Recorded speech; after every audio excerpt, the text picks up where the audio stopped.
Hi there, welcome back to Apatros Review. In this episode, the D Spectrum 10, Part 2, 250th episode marker, by the way. Hi there, welcome back to Apatros Review, your guide to the wild world of science fiction action horror cinema with me, your host, Mikels. And if you want to spell my name, just look at the channel name. Now, in this episode, this is actually the second half of the D Spectrum 10, which is basically the 10th generation of D Spectrum specials that I do every 25 episodes. And these D Spectrum episodes are basically me talking about the worst films I've covered in the past 25 episodes. Now, for those who don't know the drill, it's basically films that have a score of 1, 2, or a 3 out of 10. So the 1 out of 10 will be a D minus, which is basically the worst films, the terrible films. D, which is a 2 out of 10, meaning it's bad, and D plus, 3 out of 10, which is just disappointingly mediocre. Anyway, I better get started on this. The first up, The Woman Hunt, directed by Eddie Romero in 1972. Give this one a D, 2 out of 10, it's bad. One of the large number of Filipino exploitation films made for the 1970s exploitation market, this particular one is a pretty damn nasty uncredited remake of The Most Dangerous Game, with a nasty businessman staging a private hunting party with his friends, using his stooges to kidnap a number of women and have them run loose in the jungle within his personal grounds. But one of his stooges has other plans and arms the women with guns, making the hunter more even-leveled. Cheap, misogynistic, mean-spirited, and badly written and acted, with the cast, except for Sid Haig, who uses his attitude to coast through the story and effortlessly becomes the film's best actor, all not having any sort of material to play around with.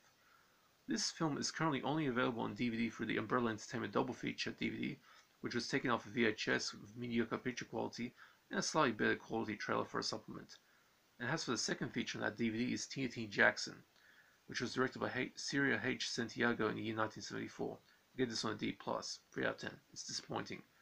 A failed attempt at creating a blaxploitation icon along the lines of Foxy Brown and Cleopatra Jones, and also a bizarre attempt at melding the blaxploitation kung fu genres, two of the big genres of the 1970s, this was nevertheless getting a cult following these days.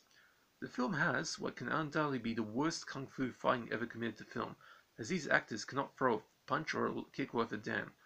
That's particularly Jeannie Bell as the hero of the piece, the tough Harlem chick who arrives in Hong Kong, which is depicted by Manila, to get even with the drug dealer scum who killed her brother. She finds herself accidentally interfering in an undercover operation by American cops, one of them posing as a local drug baron's squeeze, while his second-in-command is secretly planning to take over the operation and believes that TNT is his ticket to the big score.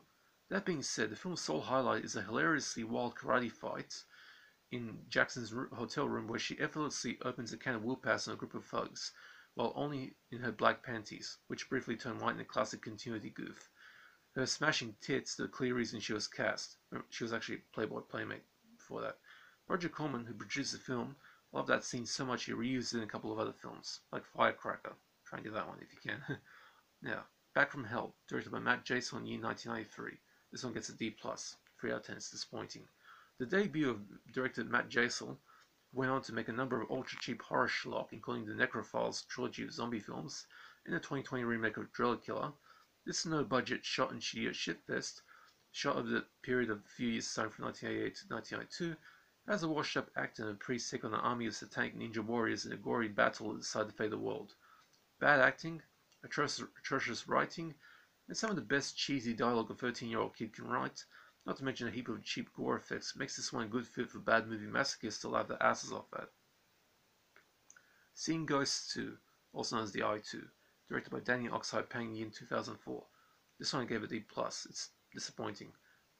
The original Seeing Ghosts, known in international release as The Eye, was a fairly lightweight but solid Hong Kong ghost story that became regarded as one of the key works of the Asian ghost story fad that hit the horror market in the late 1990s and early 2000s, and lasted a decade before interest waned away.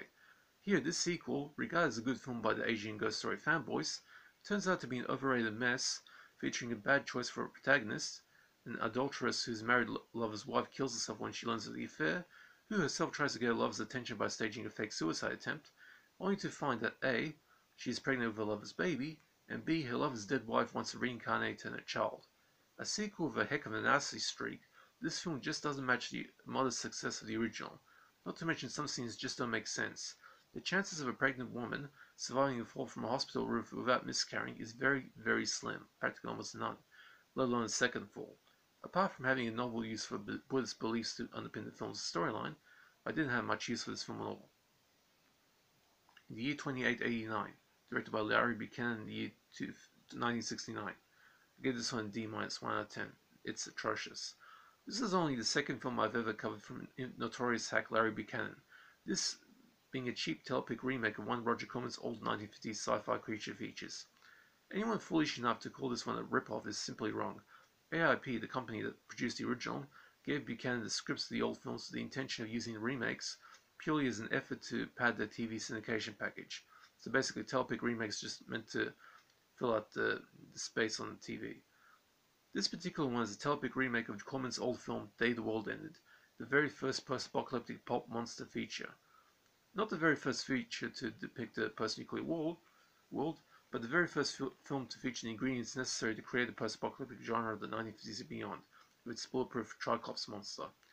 But this one has an even cheaper budget than that of the original, as a group of survivors from nuclear war spend their days in a remote homestead over their internal bickering and the limited rations threatening their very survival, not to mention the mutants lurking outside their property's bounds. Very faithful to the original film, probably since Buchanan was using the very same script, even word for word accurate at times, but despite the color photography, this film lacks the quality to even match the pulpy original. Now, The Corpse Grinders 2. It's the last one I'm doing for this special. TV Mikels 2000. This one gets a D- as well, 1 out of 10. It's atrocious. My first TV Mikels film, this 30 or so years later sequel to the infamous cult original exploitation flick from the early 1970s, about a company of cutthroats who operate a cat food company that uses corpses from local cemeteries as a source of their cat food meat, is a very bad, very pathetically written, and yes, Mikels even stoops so low as to shoot this on Shidio.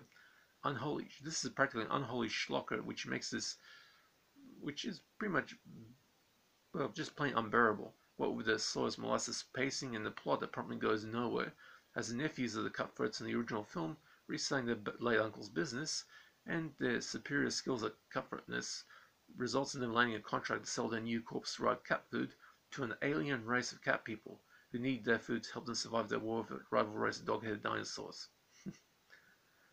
Did I mention it was shot in video? And so ends this 10th installment of D-Spectrum. This trip through the bowels of my personal DVD collection is just as interesting as the previous ones. Keep watching Apatros Review for more reviews, and if you're a bad movie masochist, don't worry, more bad films to show up. If you have any questions about DVDs, or if you want to see if I have particular films in my collection, just hit me up in the comment section. I'll be happy to answer. Okay.